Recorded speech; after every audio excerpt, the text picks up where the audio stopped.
Hey guys, welcome back to this week's episode of It's Pretty Simple. I'm your host, Nikita Kohli. This is a podcast where we break down fitness, nutrition, and lifestyle in a way that actually makes sense without the fluff, no quick fixes. We talk about what actually works when it comes to training, nutrition.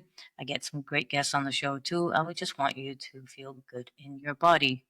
So first of all, I'd like to say sorry, the sound the past couple of episodes have not been that great. I am actually moving houses, so I've had to take out all the soundproofing from the room. And once I move, hopefully I can get that set up fast and yeah, have better sound. But I am trying to get the echoes out as much as I can when I'm doing the editing. So, in today's topic, we're going to talk about how to actually structure your workouts in a way that's going to get you real results. I've got people having conversations with me telling me that, they're going to classes all the time and they really enjoy it, which is great. And I also get people that tell me that they're going to the gym, they don't really know exactly what to do. So, they see the machines and then they just do one body part each. And then the next time they go, they try some different machines. And while I'm all for people moving their body, even if they just go in and do a random workout or something that they find on Instagram or even do a class, if you enjoy it, doing it a few times a week is great, especially if you are just starting out. I think it's better than doing nothing at all. But the thing is that there's only so far that random workouts can actually take you. Eventually, if you do actually want to see real change, whether that's in your strength, in the shape, burning body fat, building muscle, or just feeling better day to day, and feeling a little bit more confident, you need some sort of structure to actually achieve your goals. So you have to be training with intention and you need to be training consistently. And that is what we are going to be diving into today. I'm going to teach you how to build smart training programs the same way that I build them for my clients using compound lifts, isolation work, functional movements, progressive overload, and the different movement patterns without actually having to spend hours in the gym. Because when you understand how to train with purpose, with intention, that's when everything starts to click and that's when the results actually start to come. So let's break it down. So before we even get into specific exercises, I want you to think about movement patterns. So not just body parts, but patterns of movement. We move in different planes. So we move forward, we move to the side, we move back. Our bodies, our joints move in all different ways. So there are 5 to 6 fundamental patterns that I look at when I am building any programs for my clients or even for myself. So we have push, we have pull, we have squat, we've got hinge, we have lunge or anything single leg, we have carries or core stabilization. So when you train around these patterns, you're not just targeting random muscles, you are training your body to move better as a system.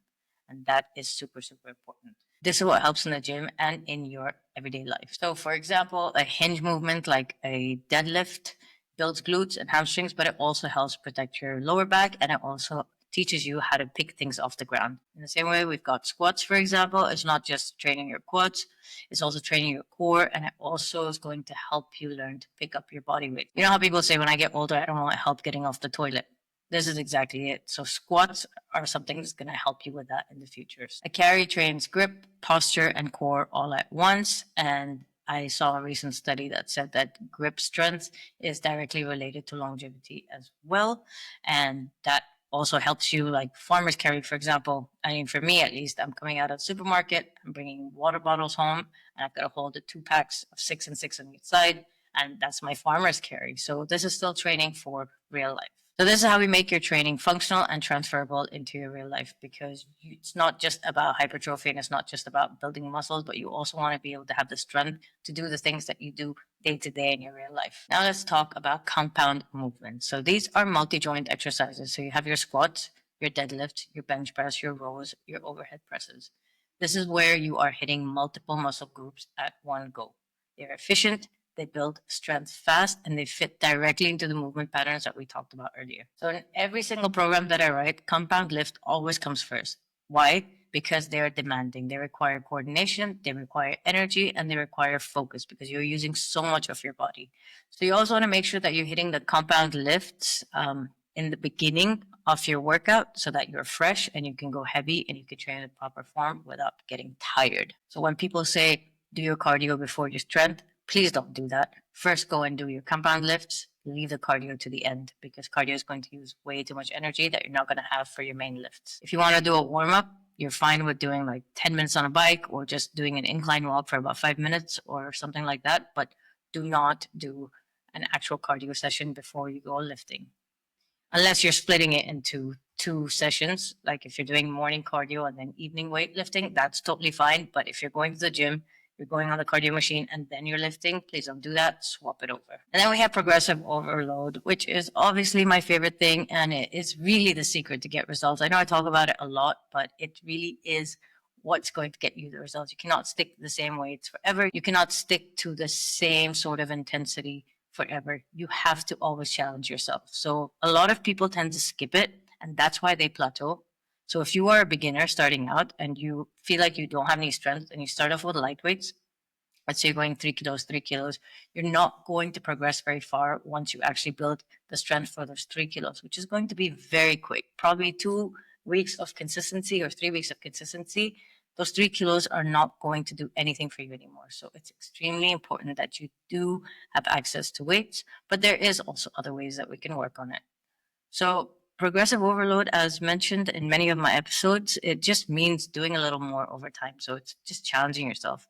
Whether it's more weight, which is personally my favorite because you can really push yourself. Then we have more reps, which is not really my personal favorite at all, because if I'm looking at some of my clients who like to work at home, and they have very light weights, I do not want to get them to start doing 20 reps because it's not going to do anything. It is muscle endurance, yes, but for the goals, going above 12 reps for me just does not work. So usually people come to me for fat loss, and I don't like 12 reps particularly, but because a lot of people like to start with lighter weights, I always keep 12 reps there, but it's not my go-to. But that is still an option as well. Another option is doing more sets. So let's say you don't have that much weight, and instead of adding more reps, you just do more sets. But doing more sets always gets boring. I mean, for me, like maximum of 4 to 5 sets is great. After that, like I don't want to do it anymore. So that's why I think having access to more weights is always one of the best ways to get better and improve. And then the final way to do it is tempo. So having better control and slowing down your movements. But the thing is that you don't actually need to kill yourself in every session, but you do need to track and progress. And to track and progress, you need to challenge yourself. Otherwise, your body has no reason to adapt and has no reason to change, and it's just going to stay the same. So, yes, compound lifts are amazing, but only if you are challenging yourself. Like you could actually just do a workout with the main compound lifts week by week by week by week, and you will still see improvement if you are challenging yourself with the weights. You're not actually going to be building, you're just going to be maintaining. The way that I teach my clients how to be able to understand when to increase weight is we focus on form, and then we keep 2 to 3 reps in the tank. And then we only increase the weight once we've hit the top of our rep range cleanly. So when I program, I'll say 8 to 10 reps. So let's say they're using a weight for 8 reps and they push, they're trying to get to 10 and they can't, they stop at 8. So that means the following week, they stick to the exact same weight. And let's say they get 9, they still stick to the same weight. And then the week after, they hit 10. Once they've hit 10, the week after, it's their sign to increase the weight just a little bit. So this is smart progression. And if you do this consistently, if you're training consistently, you are definitely going to see the results with this. So after your compound lifts and pattern focused work, we're going to go into isolation exercises. So that comes next. This is where you dial in the details. So this is where we're working specific muscle groups. So for example, we're doing curls for arms. So bicep curls for your biceps. We're doing hamstring curls on the machine, for example, or with a dumbbell, you're focusing on your hamstring. Glute kickbacks, we're working on the glute. So we are going into isolation. So doing something like a face bowl, that's also isolation work. This is going to help your posture as well. So these are not just like fluffy things thrown on top. It is very strategic. It brings up weak points and they help support the big lifts. It will also help you doing isolation movements if there's certain muscle groups that you do need to make stronger. So it will improve your muscle balance and give you the definition that people are chasing. So it's a little bit more bodybuilding style, but it is important to do isolation work as well after the heavy lifts. You don't want to waste your best energy on things like curls and hamstring extensions and things like that. You save that for your squats, deadlifts, your overhead pushes, your pull-ups, things like that. And then we come to isolation. Now, here's the part that most aesthetic only programs tend to miss. So it's functionality. What is the point of training if it doesn't make your life easier? I see so many people in the gym like I call them gym bros. And they're just working purely on isolation work and just building the muscles, which is great because you're building your muscle, you're increasing your muscle mass, but things that they're doing are not really functional in the real world. And that's not a good thing because it can lead to injuries if you're not training functionally. So it's very important to also have some functional work in your program. So when I coach clients, I will ask them what their lifestyle is like, obviously, what their jobs are, if they have kids, because if they're a mom, you're lifting toddlers and you're lifting bags all day. So you have to train squats, you got to do hinges, you got to do carries, and also Turkish get ups are great. If you're a dentist or you work at an office for 8 hours a day at a desk and you're hunched over for many, many hours, we need to be doing pulling work. You have to do posture training and you also need to do thoracic mobility. So in this case, you're going to be working on strengthening a lot of back muscles so that we can fix the posture and make sure that it doesn't affect everything else, especially your core when you're training in general. If you're a runner, then you need to be working on glute strength and hamstring strength. You also need to be working on hip flexibility and mobility. You also need to be working on core stability and doing a lot of single leg work to support your mileage. People don't realize that when you are running, you're actually putting all your body weight onto one leg. So you need to work on stability for that as well. So for example, I'm now running quite a bit. So I focus my lower body workouts to complement my running. So a lot of single leg work, a lot of stability work. And to be honest, I didn't really add these things into my lower body days before because before I was working on just building my glutes and building muscle mass. And then my functionality was for something else. But now that I'm running more, I have to really focus on these things.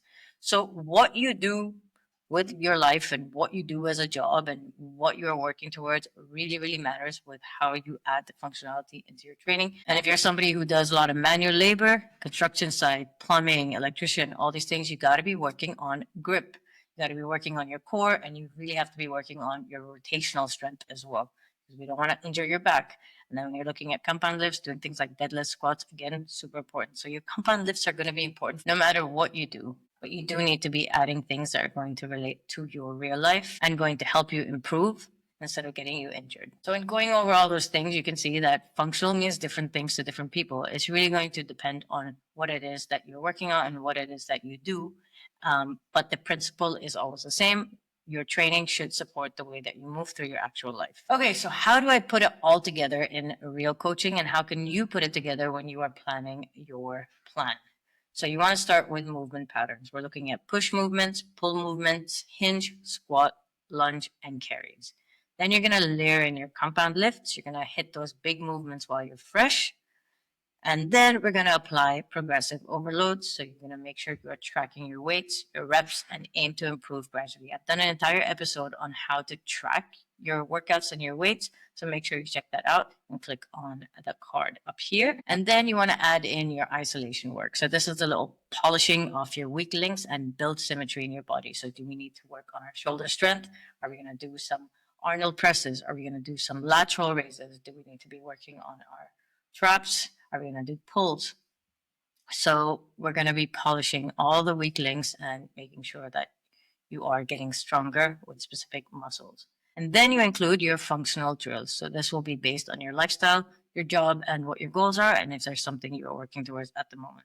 So this is smart programming, and this is how my clients get results without having to spend too much time in the gym or doing random Instagram or TikTok workouts or picking up random workouts from YouTube. So the next time you're at the gym, I want you to think beyond back day. I want you to think beyond bicep and tricep day. I want you to think beyond doing hamstring day. Okay, while that is a style of training, yes, it's bodybuilding, and if you are not a bodybuilder training for a bodybuilding competition and bodybuilding is not your sport, then you should be focusing on functionality. So ask yourself these questions. Am I training movement patterns? Am I progressing each week? Am I moving in a way that supports my life? If not, then maybe it is time for you to stop doing random workouts and start doing what actually works. I actually have a little quick client story of mine. I was speaking to somebody on Instagram quite a while ago, actually, and she told me that she had an injury on her shoulder And I asked her if she was training, and she said that, yeah, I'm just doing random workouts that I see on Instagram. And I said, oh, okay, how's that going for you? And she's like, well, I'm just trying to take it slow because I don't hurt myself more. And I'm like, fair enough, but they are random workouts. And then I said, why don't we try to put a plan together for you? And let's see how it works. And I'll make sure, obviously, to take into consideration your injury. And then we can also work to rehabilitate it. And so she said, okay. And we built a plan for her. And honestly, she saw results so quickly. She still trains with me till this day. And I'm just so proud of her. And she told me she can't believe she was doing so many random workouts just to move her body, when in fact it was just wasting her time. And a lot of the time she was still getting hurt on her shoulder. And then when her shoulder would hurt, she would just switch over to finding random lower body workouts, and then she'd be overworking her legs. So in the end, it was a success story because she got the results she wanted. Now she knows how to train properly. She is seeing progress all the time. And I know that if she stops training with me, she knows exactly what to do to create her perfect workout on her own. So if you need any help building something that makes sense for you, I'm just a message away. You guys can always contact me. I've also got the application form to train with me in the show notes in every single episode. All right, so that's it for today's episode. If this gave you some clarity, I am very, very happy. I hope that you can put together a good workout using the structure that I use. It really does work. I use it on myself and I use it on my clients. And if you know somebody who just likes to do random workouts, forward it to them. Tell them that they don't need to and they can build their own workout as well. You deserve to train in a way that works with your body and not against it. And you need to be training in a way that's going to benefit your real life. And remember, it's always about smart training. It's going to win every single time. It's not about doing more. You don't need to be sweating. You don't need to be at the gym for 2 hours. You just got to do a few right things at the right time and do it consistently. It really is pretty simple. Thank you for joining me on this week's episode. If you like this episode, please make sure to hit like, leave a comment below if you have any questions, and if you are not subscribed, please subscribe to the channel. I really appreciate you. I'll see you guys next week.